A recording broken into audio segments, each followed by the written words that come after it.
City of Acre, September 1189. The force of 8,000 Christians stands before the defensive walls, dug in between the port city and the shore.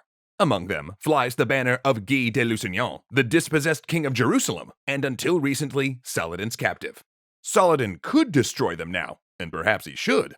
Acre's garrison forces were larger than the besieging army, and Saladin's troops lay in wait. But he had also heard that the army of Frederick Barbarossa, king of the Holy Roman Empire, plans to march into Syria via Turkey, so he can't afford to pin himself down or reduce his dwindling forces. Then he sees dots on the horizon. Ships. All along the sea. Reinforcements from France, Germany, and Italy. He attacks, but the window for an easy victory has been lost. And the struggle for Acre will be one of the bloodiest engagements of Saladin's career, and the opening battle of the Third Crusade.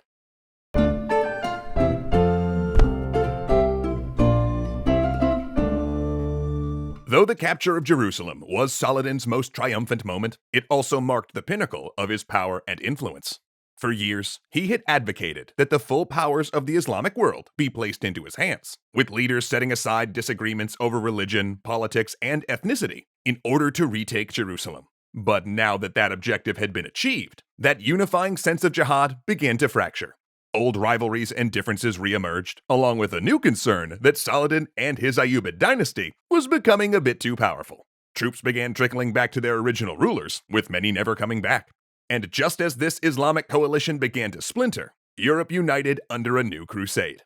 In the near century since the First Crusade, support for crusading efforts had ebbed and flowed.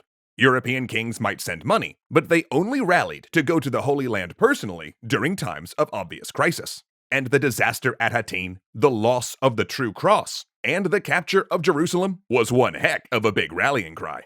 This crusade, however, was different than previous ones. The recruitment message was much more coordinated via the church, the goals more clear. In fact, a new vernacular developed around the effort.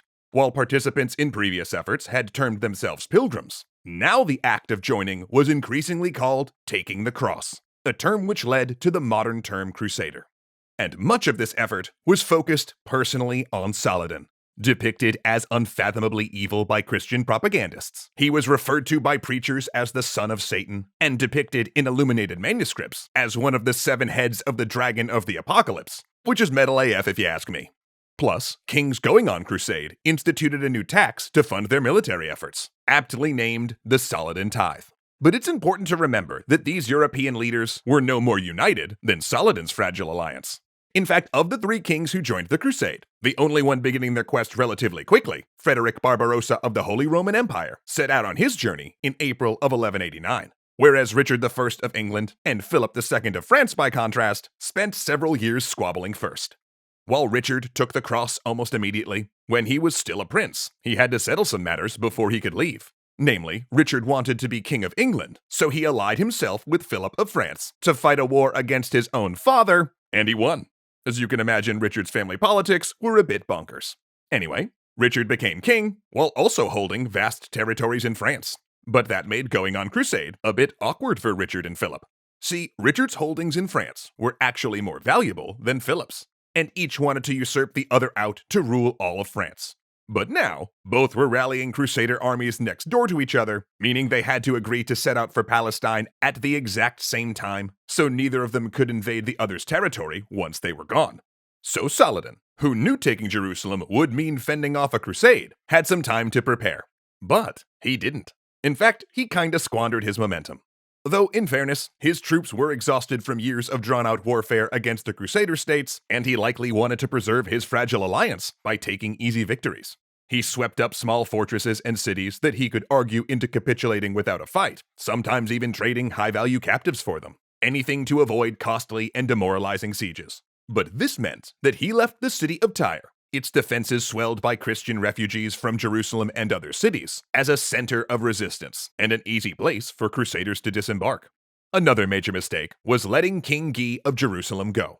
An act so mind-bogglingly reckless, historians still argue about his motive. He may have simply felt bad for Queen Sibylla, as Saladin always had a soft spot for his rivals' families, and he did love to be generous even to the point of recklessness. In fact, his lieutenants actually used to hide money to prevent him from giving it away.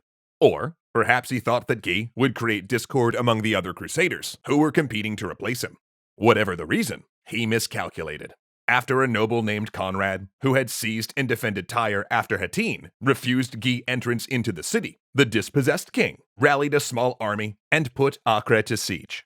And then came Saladin's worst mistake, dawdling rather than committing forces to destroy Guy, which drew the Third Crusade to his small army like a magnet. Saladin finally hit the Christian camp on October 4th of 1189, but by then, it was too late to be easy. The combined forces of the Crusader kingdoms and the foreign reinforcements numbered 30,000, and they were in high spirits. Crossbowmen savaged the Muslim front ranks, followed by a charge of men-at-arms and heavy knights. Saladin's right wing, his weakest troops, broke, and the Crusader forces stormed all the way into Saladin's camp. But there, the Crusaders broke ranks to plunder, as they seem to always kinda do. Then Saladin hit them with force, sending them fleeing from the slaughter. Other Christians, seeing their companions routed, believed the battle lost and broke, only to then find themselves attacked by Acre's garrison that sallied out to join the battle. Then Saladin sent the enemy corpses down the river so they'd float through the Crusader camp. It was a victory, but barely. Several of Saladin's commanders had lost their fortunes due to the Christian plundering, and the near defeat wrecked morale. He had not relieved Acre, and Saladin could not commit his whole military force to dislodging them, for Frederick Barbarossa would invade Syria within months. So Saladin entered the thing he desperately wanted to avoid, the grind of endless siege warfare. And with both sides controlling portions of the port, they could both endlessly reinforce by sea, the result of which was a double siege. The Christians dug in, besieging Acre, and Saladin dug in to besiege the Christian besiegers. A turducken of siege, if you will. Harassing fire from catapults peppered Acre's defenders. Crusader barges with tall siege engines rode into port as floating artillery platforms, until Saladin's own siege engines burned them down with pots of incendiary Greek fire. Both sides captured men and tortured them within view of the enemy, and the besiegers used anything, including human bodies, to fill in the defensive trenches before Acre. Whatever was thrown in, the Muslim defenders had to pull out. When the Christians did breach the wall, the garrison would sally out to fight the besiegers, while engineers in the city hastily repaired the damage. Saladin's only stroke of luck came in June of 1190, when he received word that Frederick Barbarossa had been thrown from his horse while crossing a river in Anatolia, and the German king drowned in his heavy armor, leaving his contingent leaderless and racked with disease.